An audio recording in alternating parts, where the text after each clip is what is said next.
All right, so it looks like we're recording now. So we're gonna hit a little bit of a lot of lower body, low back, adductor, and feet focus today for those of you that are joining and watching this on recording. You will only really want a mat because we are going to do some stuff that involves being on your knees, and so you'll want a mat or a carpet or long pants, take your pick, but we will do some stuff with rotation on your knees for today. We have Angie and Zeke on here, and so depending on what we're doing, you might be able to watch either of them or enjoy Latoya, the kitty cat. If you need reference later on. Angie, I think we're still doing the gallery view for the recording. Perfect. So I might reference things if I notice through them. So to start with, we're going to start out with simply being in the shin box position. So this one right here.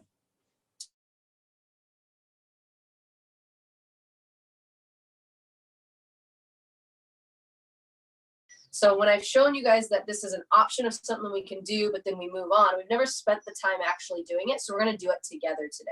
So for some of you, if you're really tight, you might need to lean back and use this hand. That's totally fine. I don't want this wrenching on like your knee on the inside, or if you're cramping out through here, sometimes leaning back a little on the other side. That's okay, because that's not our main goal, is to be perfect, right? The main goal is to feel like you're getting some work done. But I want to get some internal rotation. So for some people leaning away, I tend to use my other arm and lean in and pull up so that I'm still sitting upright and kind of keeping this from leaning.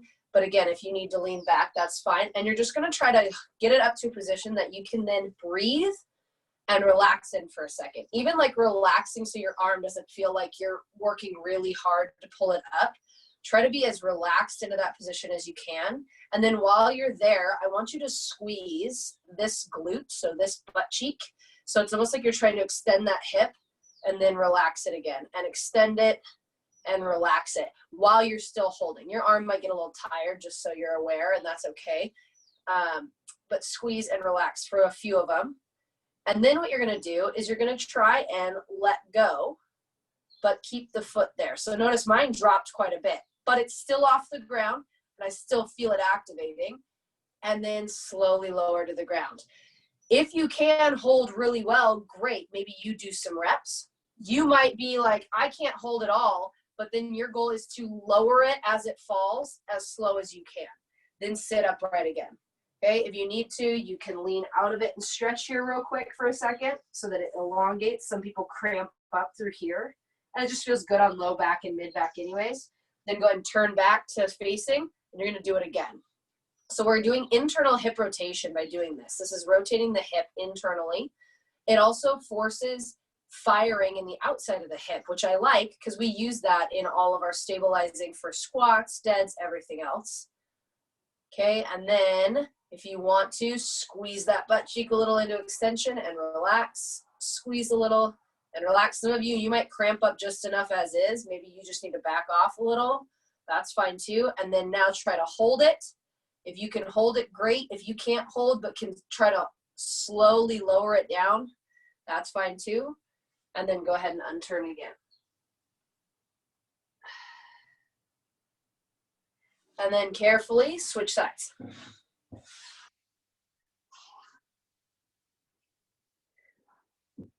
So you'll be able to notice in this one that I have a big difference one side to the other when I try to hold up into Latoya.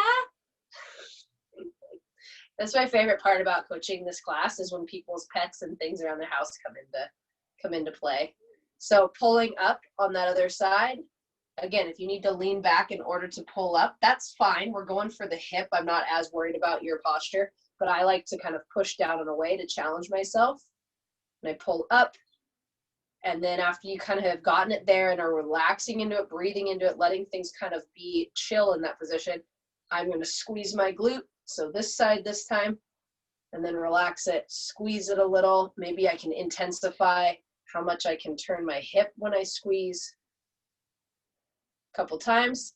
Yeah, Angie's getting a little crampy maybe in hers. She's got those hip and labral things going on anyways.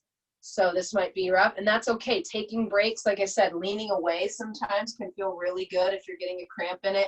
Straightening your leg out for a sec, that's totally fine.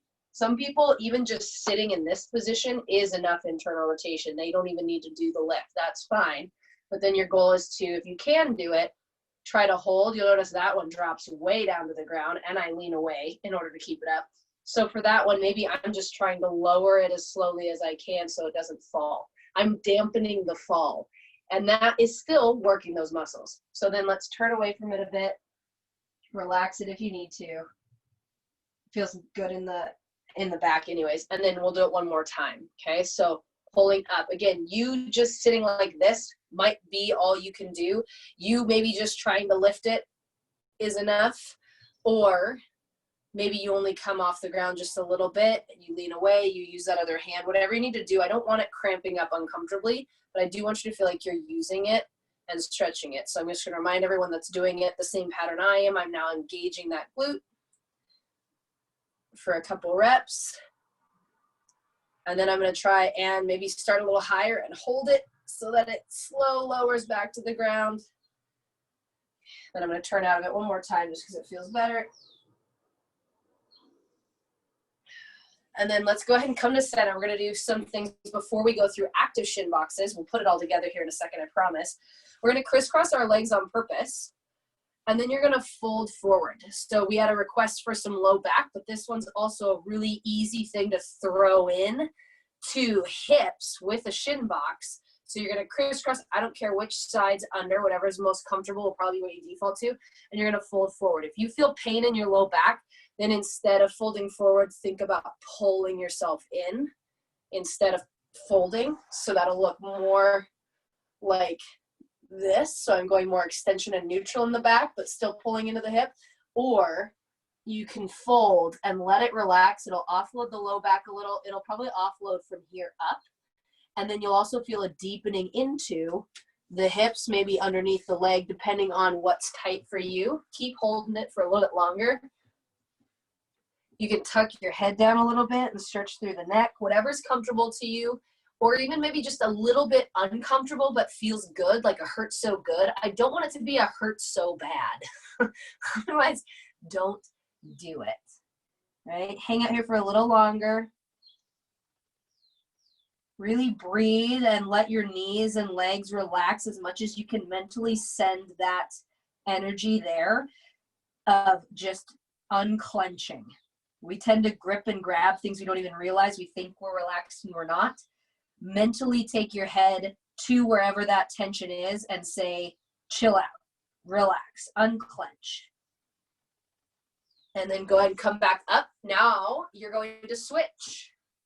So now it's going to feel really awkward and uncomfortable probably because we always probably crisscross one side more often over the other. So like notice when I do this side, my knee is like way higher than when I cross it the other way. Probably because of some sort of imbalance and predisposition I have. So we're going to do that same move because this is going to change the tension you probably feel in that hip of one side. It might change where it pulls in your back. It might change how it feels on your foot. Yep. And for Angie too, with her one hip that she's got going right now with the cramping, it might not work for her. So maybe she works through stretching through the hamstring, whatever works for her comfortably. Maybe it's just practicing making herself sit that way.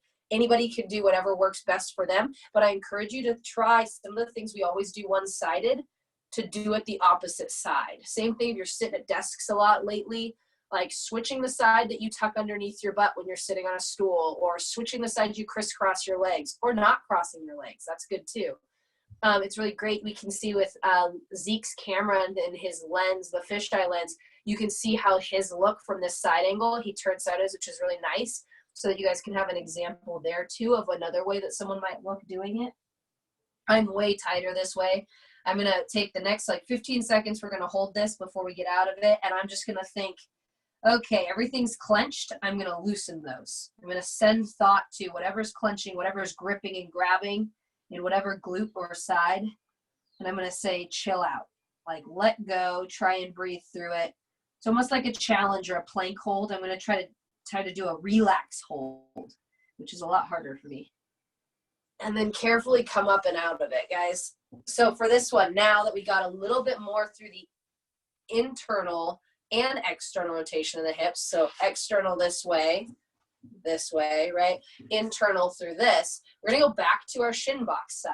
And we're gonna do a few repetitions that we love so much of kind of the shin box extension up, stretch, back down, activating those rotators, okay? And then swiveling, right? So coming up, again, some of you coming up might be the hard part.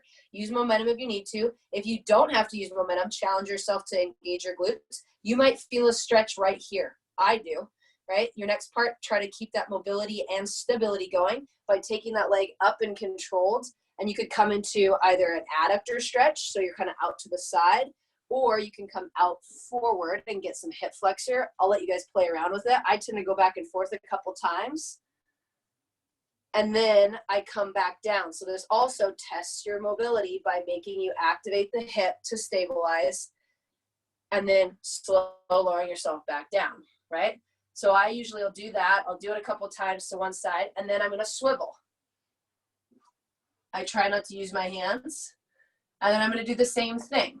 Okay, I know it's hard for you guys to see. I'm just trying to let you see all the different angles of this. So I come back up. One side might be harder than the others. I know Zeke seems like he's a little tighter on this side. You might feel a big stretch here. Carefully bring that leg up, and you might come out to the side again for that adductor, right? So you might be out to the side, so it's stretching here. Or you might like being forward, so you're getting more hip flexor. You can walk it at whatever angle you personally feel you need the stretch today. I tend to kind of hit and pause at a couple angles.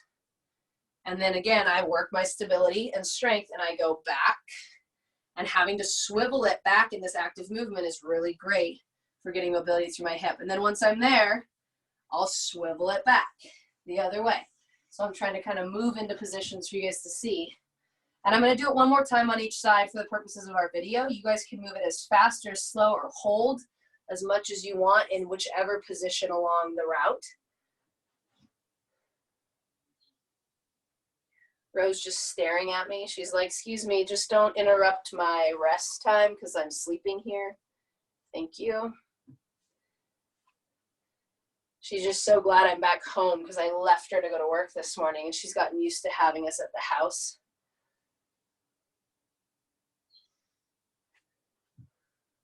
And then swivel it back down. Again, working your control on the swivel will heat up that hip area, and then swiveling it over. You can keep your feet planted to be harder. I'm swiveling in place so that you can still see me on the screen. I'm gonna actually do a couple reps here because I'm feeling some tension in the bottom of this move for me personally. So I'm gonna activate that hip. Then I'm gonna come up. And again, you can do that too. You have that freedom to move however you want. Sink through the front, the side. Maybe you open up a little bit. Sometimes with the adductor one, I'll take my hand and I'll push, and then I'll open my shoulders and chest and then sink in, right? Sometimes I even add the little hamstring stretch depending on if it's my glute feeling it. You guys can do any of that stuff. And then let's swivel it back, controlled and down. Okay, let's shake them out, bring them forward.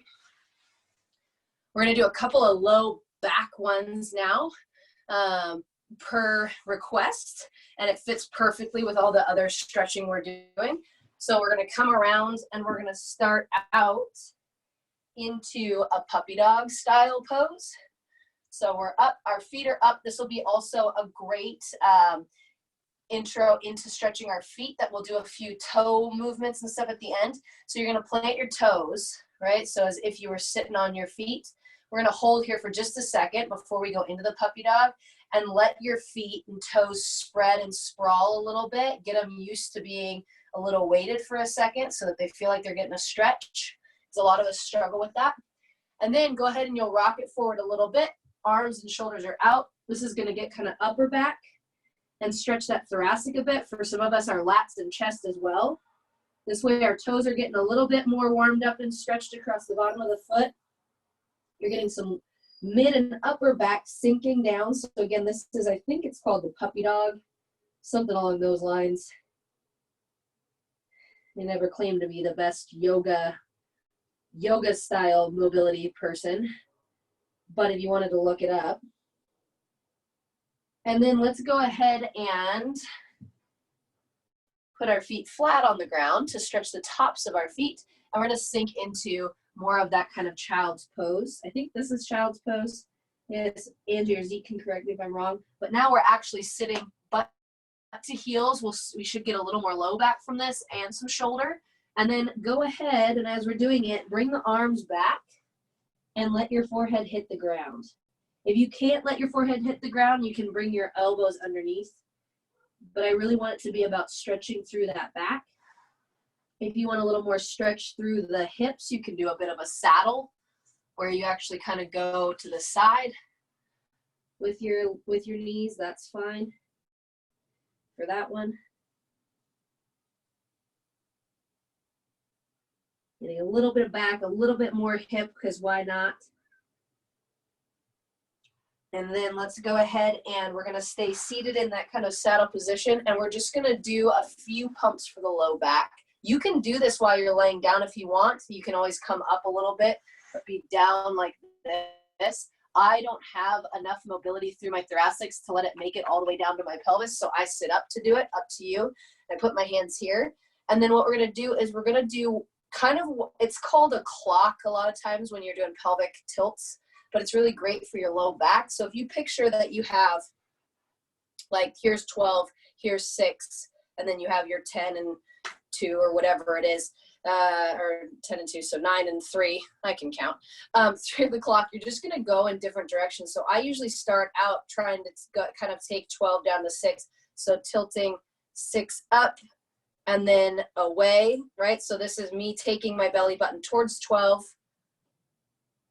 or 12 and 6 towards each other, and then belly button towards 6, or spreading them away from each other, right? And then you can also think about crunching through your obliques to those positions, but I'm tucking my back. So it'll probably be easier for you guys to see from the side for me. But we're playing around with pelvic tilts for low back. So a lot of people would think of like almost like a mini cat camel down here for some. So you're just pumping and you're arching. It's really great for that. And then you can go side to side. So I'm kind of doing this and then doing this, but I'm doing it all the way through the low back, like I have a tail between my legs. And then I go to an extension on that side, and then I can come to this side and tuck it under and extend. So play out, some people want to roll through the whole circle, the whole bowl. That's fine too. So rolling, this one I'll show you from an angle, rolling here and then up and then going the other way.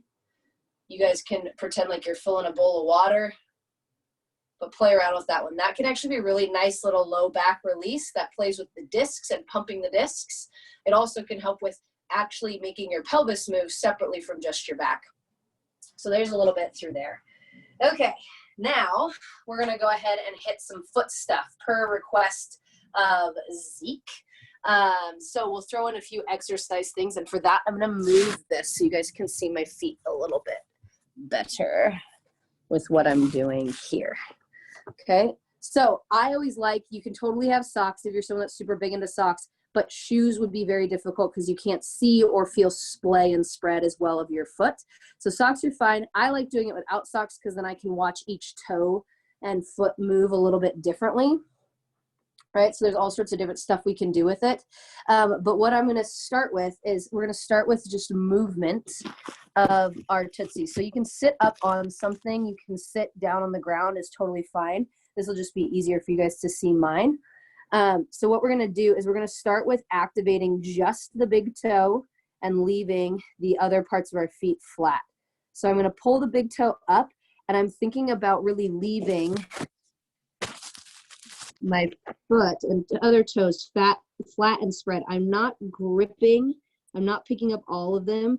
I'm really just thinking about bringing up the big toe, and you can assist it if you need to. Some people can't get that activated, so you might pick it up with your finger and then try to hold it there, just like we did with the hip, right? So if you're someone that, like, you sit there and look at your foot and say wiggle your big toe and it doesn't move, like Kill Bill style, then maybe you need to assist it, move it to that position, and then instead you work on relaxing the rest of your foot and then holding here, right? Any of that's fine. So play around with it. You can do one or both feet at a time. Okay, if you struggle with just doing one at a time, that's fine. And then what you're gonna do as a counterpart to that is you're then gonna push that big toe into the ground and then think about, while you push into the ground, picking up your other toes. Sometimes just thinking about picking up the pinky is enough to get them all to lift, but you gotta think about pushing that big toe down.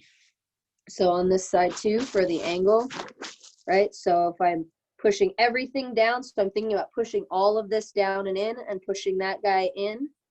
And then I think, okay, lift, then push it back down and then lift. And see, for me, even on this one, I instantly feel some cramping in the arch because it takes me a lot more to push this big toe down and pick these up than it does on the other side. So my other side looks like this. And again, I'll do one side at a time and I play back and forth. So those of you on the video, keep playing back and forth with picking this up and then pushing that big toe down and picking it. Look, it's like instant on this one. Can you tell the one that I demo for patients way more often, right? That's literally just from playing. And then I go back and forth. So sometimes it's just from neutral and then big toe, neutral and big toe. Sometimes it's just push and lift, push and lift. And then I add in the, you know, big toe up, then big toe down, alternating. That dexterity is huge, okay? So now that we played with those for a little bit, let's go ahead and practice spreading. So all I want you guys to do is practice spread and splay it down. So up and spread and splay it down. So I don't care about gripping or anything yet. We're not doing foot yet, we're doing toes, but spread and splay it down. This side. Again, you get to see my wonderful feet. I didn't paint my toes for you guys. At least I don't have old polish on, I guess. There's a bonus. So spread and splay it down. Okay, you should start to feel like your feet are maybe a little bit fatigued. I'm just going to pull it up so I can see Angie and Zeke.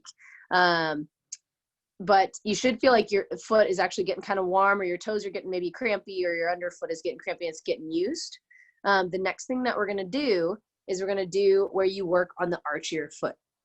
Okay, so what we're going to do for that one is I'll use this foot so you can see it. We're going to do 1 foot at a time on this one.